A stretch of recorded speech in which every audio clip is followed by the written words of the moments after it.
Hello friends, welcome to defence matrix. तो clown country of Pakistan की site से अब एक और फरमाइश निकलकर सामने आ रही है। तो लगभग पिछले एक साल से ये कहा जा रहा था कि पाकिस्तान एयरफोर्स इंडियन एयरफोर्स के अगेंस्ट में चाइना से J-35 फाइटर प्लेटफॉर्म लेकर आने वाली है। इनके इवन फाइटर पायलट भी चाइना में ट्रेन हो रहे हैं। साथ में चाइना अपने से पहले ही इनको ये प्लेटफॉर्म दे देगा। उसके बाद फिर धीरे धीरे J-35 से इन्होंने बैक ट्रैक करना स्टार्ट कर दिया। पहले इनकी गवर्नमेंट ने ऑफिशियली J-35 के प्रपोज़ल को जो पोस्ट किया था उसे डिलीट किया गया। उसके बाद इनके जो डिफेंस मिनिस्टर हैं वो कहते हैं कि ये सब खाली सोशल मीडिया पर है, रियलिटी ऐसी नहीं है।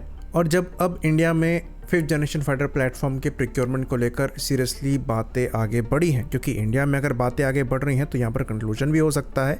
इसलिए अब पाकिस्तान की साइड से पोस्चरिंग भी चेंज हो रही है और यहाँ तक कहा जा रहा है कि J-35 अभी ऑपरेशनल नहीं है। तो अगर India 5th generation fighter platform को लेकर एयर सुपीरियरिटी गेन करता है तो पाकिस्तान चाइना से J-20 मांगेगा। तो आर्यन बिरादर के सामने पाकिस्तान एक और डिमांड रखेगा और ये J-20 की होगी, और इनको ऐसा लगता है कि चाइना इनको J-20 दे देगा।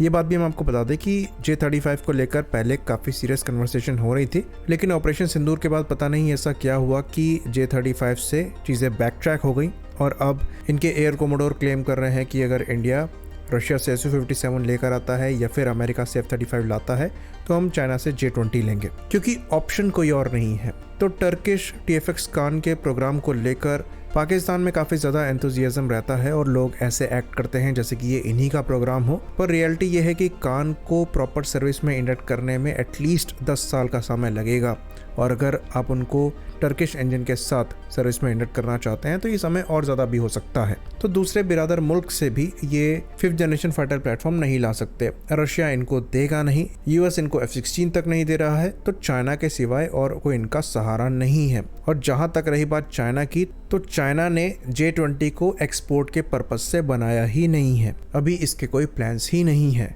J-35 एक्सपोर्ट के लिए है, पर J-20 को एक्सपोर्ट करने का कोई प्लान एग्जिस्ट नहीं करता है। ये कुछ उस तरीके से है जिस तरीके से अमेरिका द्वारा F-22 रैप्टर बनाया गया है। ये खाली उन्हीं के लिए है, एक्सपोर्ट के लिए नहीं है। बाद में प्लान चेंज हो जाए तो बात अलग है, अभी तक तो केस यही है। अब सवाल यहाँ पर यह है कि क्या पाकिस्तान के लिए ये प्लान चेंज हो सकता है, तो इसके चांसेस कम नज़र आते हैं। तो चाइना द्वारा अपने स्टेप्स बहुत सोच समझ के आगे रखे जाते हैं। वो पाकिस्तान के साथ टेक्नोलॉजीज शेयर तो करते हैं, लेकिन वही करते हैं जो शेयर करने लायक होती हैं, क्योंकि उन्हें भी पता है पाकिस्तान का कोई भरोसा नहीं है। कुछ डॉलर्स अगर US की साइड से मिलेंगे तो ये चाइनीज टेक्नोलॉजी भी अमेरिका को बेचने को तैयार हो जाएंगे। सामने सामने भले ये डिनाई करे, पर पीठ पीछे ये काम करेंगे। इसलिए चाइना पाकिस्तान को वही वेपन्स देता है जिनके एक्सपोर्ट वेरिएंट्स चाइना ने बना रखे हैं।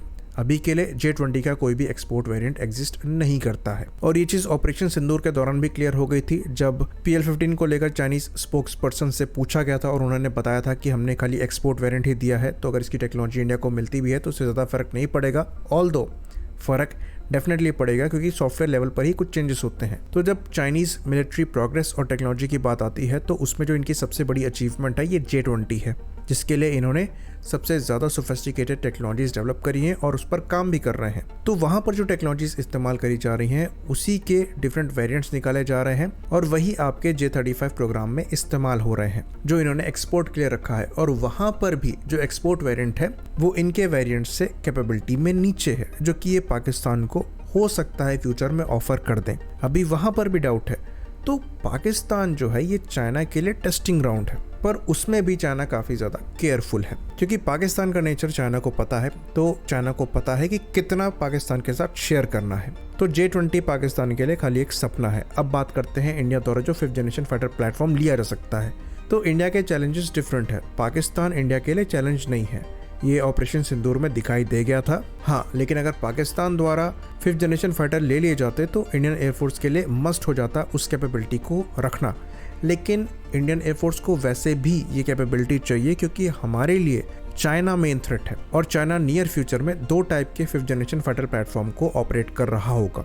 इसलिए इंडिया द्वारा 5th जनरेशन फाइटर प्लेटफॉर्म को सीरियसली कंसीडर किया जा रहा है। तो पाकिस्तान द्वारा 5th जनरेशन फाइटर लिए जाते हैं या नहीं लिए जाते हैं, तब भी इंडियन एयरफोर्स को 5th जनरेशन फाइटर प्लेटफॉर्म चाहिए होंगे। लेकिन अगर पाकिस्तान द्वारा ले लिए जाते हैं तब तो ये जल्दी करना पड़ेगा, क्योंकि आपको मिनिमम इतनी कैपेबिलिटी मेंटेन करनी पड़ेगी। तो ये चीज़ आप ऑलमोस्ट तय मानकर चलिए कि पाकिस्तान 5th जनरेशन फाइटर ले चाहे ना ले, इंडियन एयरफोर्स के पास AMCA से पहले एक 5th जनरेशन फाइटर प्लेटफॉर्म आएगा और पाकिस्तान उसके अगेंस्ट में कुछ नहीं कर सकता। पाकिस्तान और बहुत सी चीज़ों के अगेंस्ट में कुछ नहीं कर सकता। कुछ करने के लिए इकोनॉमी चाहिए होती है। खाली एयरक्राफ्ट से एयरक्राफ्ट मैच कराकर आप प्रोपेगेंडा नहीं दिखा सकते। आपको ये भी देखना है कि आपकी आर्मी कहाँ पर स्टैंड करती है, आपकी नेवी कहाँ पर स्टैंड करती है।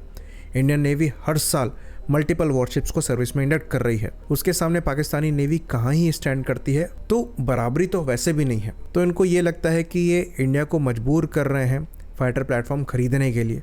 तो आप आर्म्स रेस में इंडिया को फंसा कर इकोनॉमी वाइज कमज़ोर नहीं कर देंगे। हमारे यहाँ इतने के स्कैम हो जाते हैं और कुछ पता भी नहीं लगता। साथ में पाकिस्तान का कोई R&D बेस नहीं है और इंपोर्ट्स पे आप उस कंट्री को कैच नहीं कर सकते जो कंट्री खुद से सब कुछ बना रही है। इंडिया ये चीज़ चाइना के अगेंस्ट में फेस कर रहा है, पर इंडिया में काम किया जा रहा है R&D इंफ्रास्ट्रक्चर को बेटर करने के लिए और इस मामले में प्रोग्रेस भी अब अच्छी हो रही है। तो जब से प्राइवेट सेक्टर खोला गया है मिलिट्री के लिए, तब से यहाँ पर R&D का जो स्केल है वो भी बढ़ा है और इसकी स्पीड भी बढ़ी है। तो इंडिया के लिए चाइना को कैचअप करने में समय लगेगा, लेकिन आने वाले कुछ समय में इंडिया की जो पोजीशन होगी उसको पाकिस्तान चाह कर भी मैच नहीं कर पाएगा। इंपोर्ट से ये वैसे भी मैच नहीं कर पा रहे थे। उसके बाद अगर इनको चाइना वेपन्स फ्री में भी देगा तब भी नहीं कर पाएंगे, क्योंकि जो कंट्री खुद R&D करती है वही सस्टेन कर पाती है और R&D अच्छी करने के लिए चाहिए इकोनॉमी, जो पाकिस्तान की है नहीं। तो ये हमें समझना पड़ेगा कि इंडिया पाकिस्तान का कोई कंपैरिजन नहीं है। आसिम मुनीर चाहे तो अपने एक और स्टार लगा लें, स्टार का टैटू बनवा लें, उससे कोई फर्क नहीं पड़ता। आप इकोनॉमी को बीट नहीं कर सकते और ये चीज़ इंडिया को समझ में आ गई है कि अगर चाइना के अगेंस्ट में खड़ा होना है तो आपको इंफ्रास्ट्रक्चर चाहिए, मैन्युफैक्चरिंग कैपेबिलिटी चाहिए, R&D कैपेबिलिटी चाहिए और अभी हमारा फोकस वहीं पर है। इसलिए AMCA जैसा प्रोग्राम हमारे लिए क्रूशल है, लेकिन उसके साथ साथ कैपेबिलिटी मेंटेन करना भी ज़रूरी है और इसलिए हम पूरी तरीके से इंपोर्ट्स को छोड़ नहीं पा रहे हैं और इसलिए 5th generation fighter platform India द्वारा कंसीडर किया जा रहा है। ये शॉर्ट टर्म सॉल्यूशंस हैं। तो छोटे मोटे कॉन्फ्लिक्ट में एनिमी को होल्ड करने के लिए ये ठीक है, पर लॉन्ग टर्म वॉर में ये वायबल नहीं है। इसलिए कैपेबिलिटी मेंटेन करने के लिए इंडिया द्वारा कुछ वेपन्स इंपोर्ट जरूर किए जाएंगे, जिसके अंतर्गत 5th जनरेशन फाइटर भी लिए जाएंगे। पर जो लॉन्ग टर्म इंडिया का गेम है ये मैंड अनमैंड टीमिंग सिस्टम को लेकर है, स्टेल्थ UCAV को लेकर है, जहाँ पर हम पहले से ही काम कर रहे हैं, साथ में AMC जैसे 5th जनरेशन फाइटर प्लेटफॉर्म को लेकर है। तो पाकिस्तान के लिए 5th जनरेशन फाइटर प्लेटफॉर्म एक बहुत बड़ी अचीवमेंट है, वहीं पर इंडिया के लिए ये एक टेम्पररी सॉल्यूशन है। तो इस चीज़ से पता लग जाता है कि दोनों कंट्रीज़ का विजन क्या है और उसका स्केल क्या है। तो कहीं कंपैरिजन नहीं होता है। पाकिस्तान का पूरा एग्जिस्टेंस ही इंडिया के साथ ऑब्सेशन को लेकर है, वहीं पर इंडिया का एटीट्यूड ये है कि बस ये मुंह ना लगे, समय वेस्ट हो जाता है। आई होप इन्फॉर्मेशन यहाँ पर क्लियर रही हो। इसी बात पर इस वीडियो को हम खत्म करेंगे। लाइक करिए, सब्सक्राइब करिए। जय हिंद।